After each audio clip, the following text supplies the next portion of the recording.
Kasus ini diselidiki oleh puluhan detektif, ratusan polisi yang menyisir sawah berhektar-hektar, sampai ahli forensik dengan peralatan canggihnya.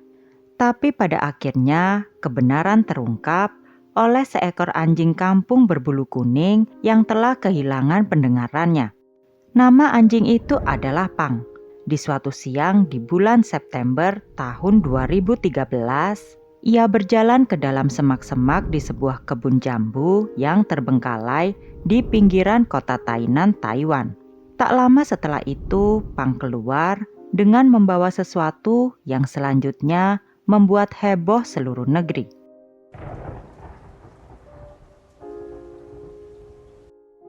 Kota Tainan, Taiwan, September 2013. Hari itu merupakan hari menjelang festival pertengahan musim gugur. Masa ketika para keluarga di seluruh Taiwan seharusnya berkumpul memanggang daging di halaman dan menikmati mooncake bersama orang-orang tercinta. Tapi kondisi berbeda terjadi di sudut kecil distrik Rende di sebuah desa bernama Tuku.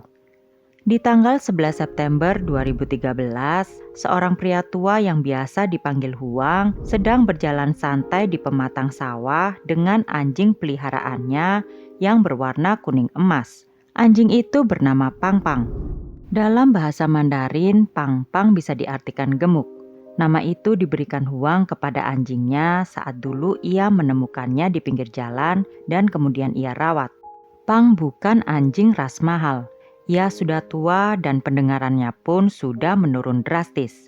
Namun hidungnya masih tajam dalam mencium apapun. Siang itu Huang dan Pang Pang melintas di dekat sebuah kebun jambu biji yang sudah lama terbengkalai. Kebun itu memang bukan tempat yang sering dilewati orang. Rumput liar tumbuh setinggi pinggang orang dewasa. Ranting-ranting pohon jambu saling bertautan membentuk kanopi yang gelap dan rapat. Para warga Tuku sekitar terbiasa memutar jalan untuk menghindari kebun itu. Tapi Pang tidak seperti itu. Saat itu ia tiba-tiba menerobos masuk ke dalam semak-semak. Hidungnya menempel ke tanah, ekornya bergerak dengan agresif. Melihat hal tersebut, Huang pun merasa heran karena biasanya Pang itu anjing penurut. Tapi mengapa kali ini ia benar-benar terkesan ngotot untuk ke satu titik. Beberapa menit kemudian, Pang Pang berlari keluar dari semak-semak. Di mulutnya, ia menggigit sesuatu. Huang mengernyit. Ia pikir mungkin benda yang ada di mulut Pang Pang itu cuma tulang hewan, atau mungkin potongan kayu yang membusuk. Ia kemudian menyuruh anjingnya membuang benda itu. Pang Pang dengan polosnya berbalik masuk lagi ke dalam semak-semak, lalu kembali lagi dengan benda yang sama. Karena penasaran, akhirnya Huang mendekat. Dan disitulah ia baru menyadari apa yang sedang dibawa oleh anjingnya. Itu jelas bukan tulang hewan ataupun potongan kayu. Pang Pang membawa potongan lengan manusia yang sudah mengering dan membusuk. Panjangnya sekitar 30 cm dengan kondisi terpotong dari siku ke bawah. Selain itu, telapak tangannya pun juga tidak utuh. Hanya setengah telapak yang tersisa dan jari-jarinya tidak ada. Awalnya ia mengira kalau itu tangan palsu atau manekin, tapi setelah ia pastikan itu memang benar tangan manusia. Melihat hal tersebut, Huang langsung berlari menuju kantor polisi terdekat dengan panik. Beberapa menit setelah mendapat laporan tersebut, petugas kepolisian distrik Rende langsung menuju ke lokasi. Mereka menyibak semak-semak dengan tongkat. Tak lama kemudian, di antara rerumputan liar itu, mereka menemukan sebuah kantong nilon polos bekas menyimpan beras. Di dalamnya terdapat lengan manusia lainnya. Kali ini tampak seperti lengan kiri bagian bawah. Kini polisi sudah menemukan 2 potongan lengan, dengan 2 cara pemotongan yang agak berbeda. Lengan kanan dipotong dengan cara yang serampangan, sehingga tepian luka menjadi tak rata, seperti benda tumpul yang dipaksakan mengiris berkali-kali.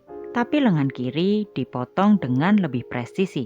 Tepiannya lebih rapi, meski tetap menunjukkan penggunaan alat seadanya. Perbedaan ini langsung menarik perhatian ahli forensik. "Ini bukan kecelakaan," ujar kepala tim forensik saat memeriksa kedua potongan itu di lokasi. "Ini adalah tindakan yang disengaja. Seseorang memotong jasad ini secara manual yang diartikan tidak menggunakan gergaji listrik atau alat pertukangan pada umumnya." Tambahnya, "Yang paling membuat frustasi para penyidik adalah tidak adanya sidik jari. Kondisi jari-jari dari kedua tangan itu sengaja dihilangkan, yang berarti tak ada cara cepat untuk mengidentifikasi korban."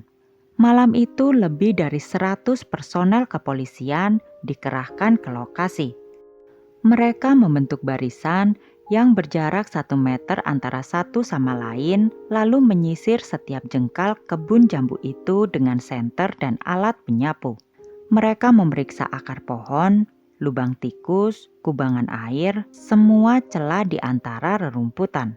Mereka bekerja hingga dini hari, tapi setelah hampir 2 kilometer pencarian, hasilnya tetap nihil. Tidak ditemukan kepala, tidak ada tubuh, tidak ada alat yang digunakan untuk memotong, serta tak ada petunjuk identitas. Tanpa kepala, tanpa sidik jari, tanpa data DNA di sistem, kasus ini seperti melangkah ke dalam labirin yang tidak berujung. Pencarian itu berlangsung selama 3 hari dan hasilnya tetap nihil. Tim pencari sudah mulai kelelahan, sehingga semangat di ruang penyidikan mulai meredup perlahan. Lalu sekali lagi, Pang-Pang turun tangan. Anjing tua itu kembali berkeliaran di sekitar kebun jambu. Kali ini memasuki area semak yang lebih dalam dari sebelumnya. Beberapa menit kemudian, ia keluar membawa kantong plastik putih yang terikat rapat. Seorang anggota kepolisian yang kebetulan ada di lokasi langsung bergerak. Ia meraba kantong tersebut dengan hati-hati. Ketika itu ia merasakan sesuatu di dalam kantong yang terasa keras, padat, berbentuk bulat dengan tekstur yang sedikit berbeda dari temuan sebelumnya. Merasa bahwa di dalam kantong plastik itu merupakan potongan tubuh, polisi kemudian menyerahkannya kepada tim forensik. Dengan hati-hati, dokter forensik pun membuka lapisan demi lapisan. Lapisan luar adalah kantong plastik putih dari sebuah swalayan. Lapisan tengah merupakan kantong plastik hitam. Di dalam kantong plastik hitam itu terdapat sebuah sarung bantal bermotif bunga. Dalam balutan sarung bantal itulah mereka mendapati kepala seorang perempuan dengan kondisi pembusukan yang sudah lumayan parah. Temuan itu membuat suasana langsung sunyi. Bahkan beberapa detektif yang sudah bertahun-tahun menangani kasus pembunuhan pun terdiam sejenak ketika dihadapkan oleh temuan ini. Namun tak mau menunda lebih lama lagi, para ahli forensik pun langsung bekerja cepat. Mereka mulai melakukan pengamatan. Dari sana mereka mendapati pola pemotongan di bagian leher tidak rata. Terlihat pemotongannya menggunakan benda tajam, namun bukan alat bedah profesional atau semacamnya. Akan tetapi bisa dipastikan pola pemotongan pada leher tersebut sangat identik dengan pola potongan di kedua lengan yang sebelumnya telah ditemukan. Oleh karena itu, demi mendapatkan hasil yang benar-benar valid, DNA dari kepala itu pun dicocokkan dengan jaringan dari kedua lengan. Tak lama hasilnya pun keluar yang menyatakan bahwa 3 potongan tubuh itu berasal dari orang yang sama. Kini tugas polisi adalah mencari identitas jasad yang sudah termutilasi ini. Tim forensik mulai membangun profil korban dari apa yang tersisa.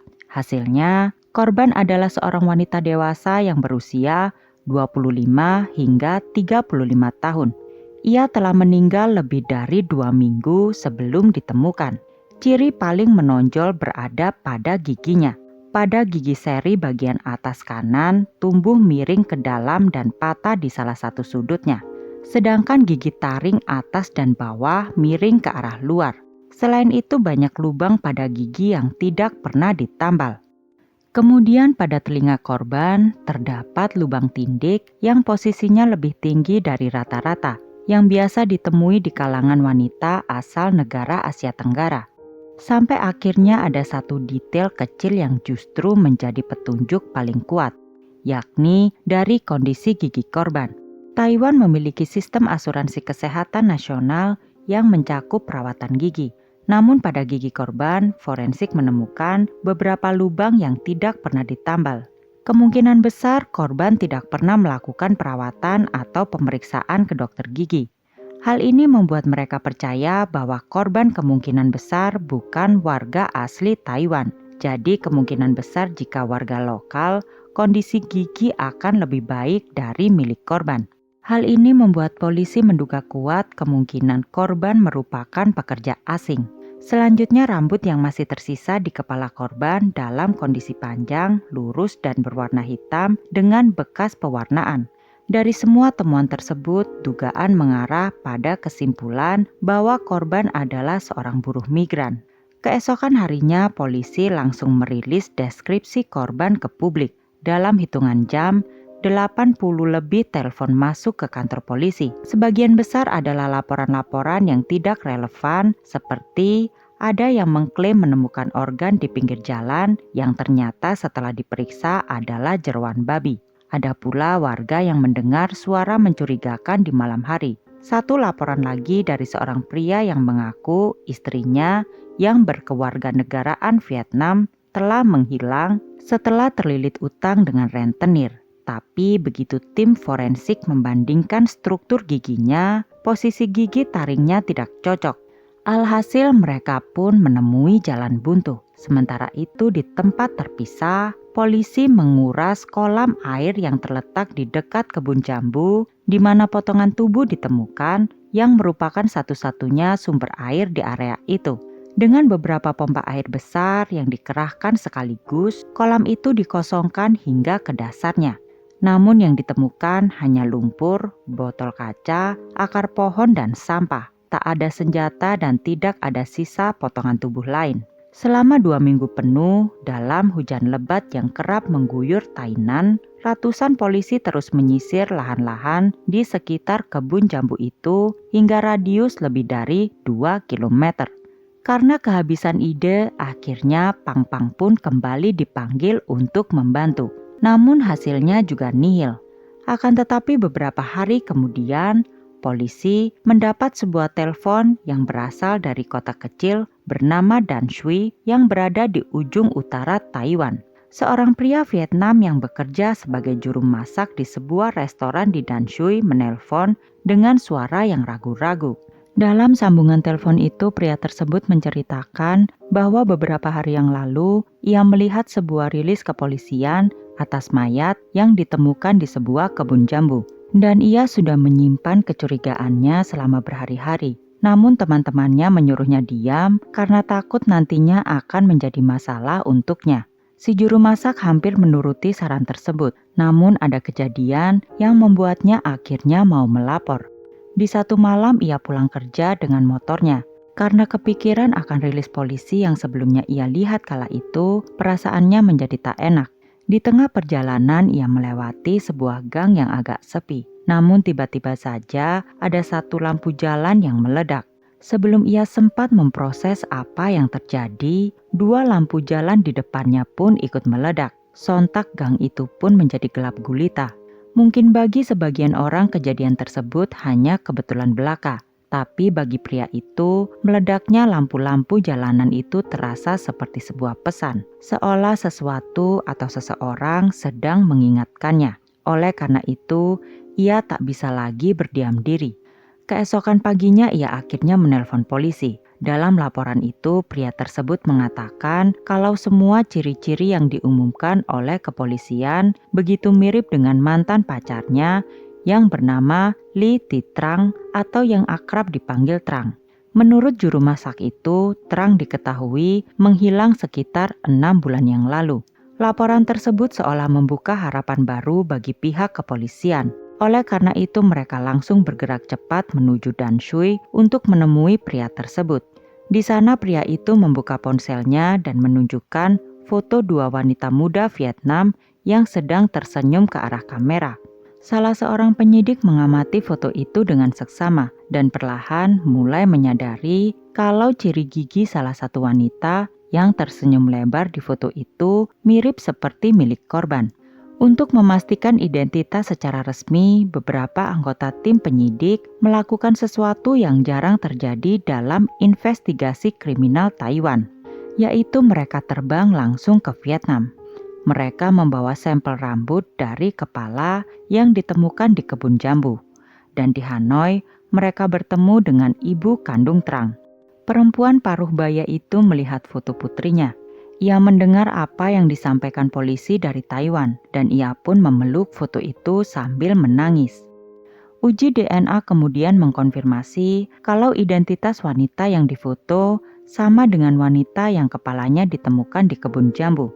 Ia adalah Trang, seorang wanita asal Vietnam yang berusia 28 tahun. Ia adalah seorang ibu dari seorang anak perempuan yang datang ke Taiwan dengan harapan bisa menaikkan kualitas hidup keluarganya. Namun sayangnya ia berakhir dengan begitu tragis. Kini setelah identitas korban telah diketahui, polisi memulai kembali penyelidikan. Trang sendiri tiba di Taiwan pada tahun 2012 melalui jalur resmi sebagai pekerja migran. Di kampung halamannya di Vietnam, Trang bukan perempuan yang kekurangan kasih sayang. Ia adalah seorang istri dan ibu yang meninggalkan semua itu demi satu tujuan, yaitu melunasi hutang kepada rentenir sebesar 240 juta rupiah. Bagi kebanyakan keluarga di Vietnam, jumlah itu benar-benar mencekik. Sementara itu suaminya yang bernama Chen sudah lebih dulu tiba di Taiwan untuk bekerja di sebuah pabrik pembuat busa yang berada di distrik Rende. Di pabrik itu pula semua penyebab tragedi ini terjadi. Kala itu Chen dan Trang berencana bekerja secara terpisah. Chen di Tainan sedangkan Trang di mana saja ia bisa dapat pekerjaan. Dari hasil kerja itu mereka tabung untuk bayar hutang lalu pulang. Tapi kenyataannya tak sesederhana itu. Karena tak betah bekerja di pabrik yang dekat dengan sang suami, Trang lalu pergi ke Taipei dan bekerja di sebuah restoran. Kini jarak keduanya pun semakin bertambah. Dalam kondisi itu, hubungan keduanya lambat laun juga semakin berjarak. Untuk diketahui, Chen adalah tipikal suami yang rajin. Setiap bulan ia selalu rutin mengunjungi Trang di Taipei untuk menitipkan gajinya untuk ditabung. Ia menitipkan uang itu untuk membayar cicilan hutang serta untuk biaya hidup putri mereka di Vietnam. Chen begitu mencintai dan mempercayai Trang 100%. Namun suatu saat, Chen mulai menangkap tanda-tanda perubahan sikap dari Trang. Nada bicara Trang kepada Chen mulai berbeda dan setiap kali ia datang, istrinya itu terlihat tak lagi menyambutnya dengan hangat. Dan memang benar kecurigaan Chen itu terbukti karena istrinya ternyata punya kekasih gelap, seorang pria yang berprofesi sebagai juru masak. Pria itu adalah pria yang melapor ke polisi. Tentu rasa sakit yang dirasakan oleh Chen sangat dalam. Ia rela jauh dari tanah kelahiran, bekerja keras di pabrik yang bising dan panas, menghemat setiap uangnya, setiap bulan rela menempuh perjalanan panjang hanya untuk memberikan uang kepada istri. Namun sang istri kini malah berselingkuh dengan pria lain. Rasa sakit itu mengendap hingga membusuk pelan-pelan di dalam hatinya. Hingga akhirnya di satu waktu amarah itu tak lagi dapat dibendung. Dalam sebuah pertengkaran yang keras, Chen menampar Trang. Setelah itu, Trang jadi takut padanya. Sejak saat itu hubungan mereka tak lagi bisa kembali seperti semula. Di tanggal 23 Maret 2013, bertepatan di hari Sabtu, Chen naik bus dari Tainan menuju Taipei untuk menemui Trang. Yang ada di pikirannya saat itu, Chen masih ingin mencoba menyelamatkan pernikahannya. Namun rupanya keputusan Chen untuk mendatangi sang istri itu salah. Saat tiba di sebuah taman di dekat tempat tinggal Trang, Chen memergoki istrinya itu sedang asyik berduaan dengan kekasih barunya. Tanpa basa-basi, Chen langsung menarik Trang untuk pergi dan disitulah terakhir Trang terlihat masih hidup. Saat itu Chen membawa Trang kembali ke kamar kosnya yang berada di Danshui. Meski tak ada yang benar-benar tahu apa yang sebenarnya terjadi di kamar itu. Namun kita semua pasti paham kalau keduanya bertengkar. Pertengkaran serta perdebatan itu rupanya berkembang menjadi adu fisik. Chen hilang kendali dan mencekik Trang dengan keras. Ia tak melepaskannya hingga Trang berhenti bergerak. Pada akhirnya, Trang meninggal di tanggal 23 Maret 2013 atau sekitar 6 bulan sebelum Pang Pang menemukan lengannya di kebun jambu. Yang terjadi setelah itu adalah bagian yang paling mengerikan dari kasus ini. Bukan hanya secara fisik, tapi secara psikologis. Setelah menghabisi istrinya sendiri, Chen menghabiskan malam itu bersama jenazah istrinya. Menurut pengakuannya kepada polisi, ia menangis sepanjang malam sambil memeluk tubuh istrinya yang sudah kaku itu. Ia begitu menyesal dengan apa yang telah ia lakukan. Di tengah kondisi mental yang sudah hancur itu, Chen mengaku mengalami sesuatu yang tidak bisa ia jelaskan secara rasional. Ia merasa bermimpi bertemu Trang dan dalam mimpi itu Trang mengatakan kalau ia ingin dibawa ke Tainan bersama Chen. Pada tanggal 24 Maret atau 1 hari setelah pembunuhan itu, Chen mulai berpikir tentang apa yang harus ia lakukan.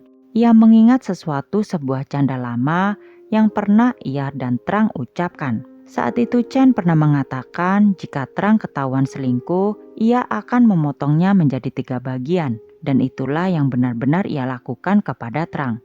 Ia membawa jasad Trang ke kamar mandi, dan dengan pisau dapur dan pisau buah yang ia temukan di kamar kos itu, Chen memisahkan kepala dan kedua lengan Trang dari tubuhnya, lalu membekukan sisa tubuhnya selama hampir 3 bulan. Itulah mengapa forensik tidak menemukan pembusukan yang ekstrim yang seharusnya sudah terjadi. Trang bukan langsung dibuang. Ia disimpan terlebih dahulu. Pada akhir Juni atau awal Juli 2013, Chen menyewa taksi dari Taipei ke Tainan. Pemilik kamar kos melihatnya keluar membawa beberapa tas besar yang tampak berat. Chen mengaku kalau ia sedang membantu teman pindahan.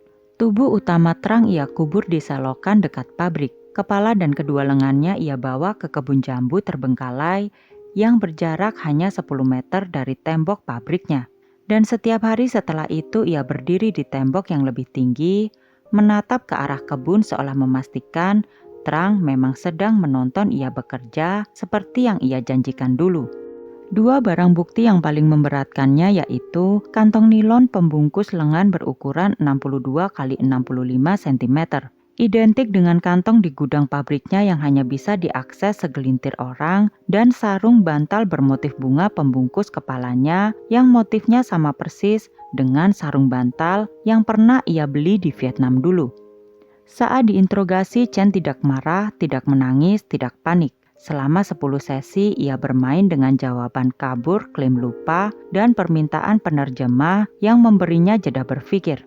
Chen berbelit-belit hingga masa penahanan hampir habis. Untungnya, ada seorang jaksa yang mengusulkan satu cara terakhir untuk membuat Chen mengakui perbuatannya.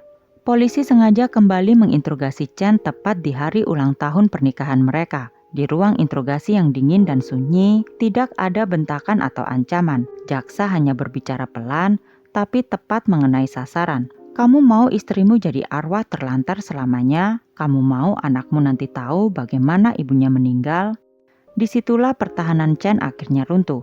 Bahunya mulai bergetar dan untuk pertama kalinya ia menangis. Setelah emosinya mereda, ia mengaku telah membunuh Trang. Polisi kemudian menggali selokan dekat pabrik, tempat yang disebutkan oleh Chen.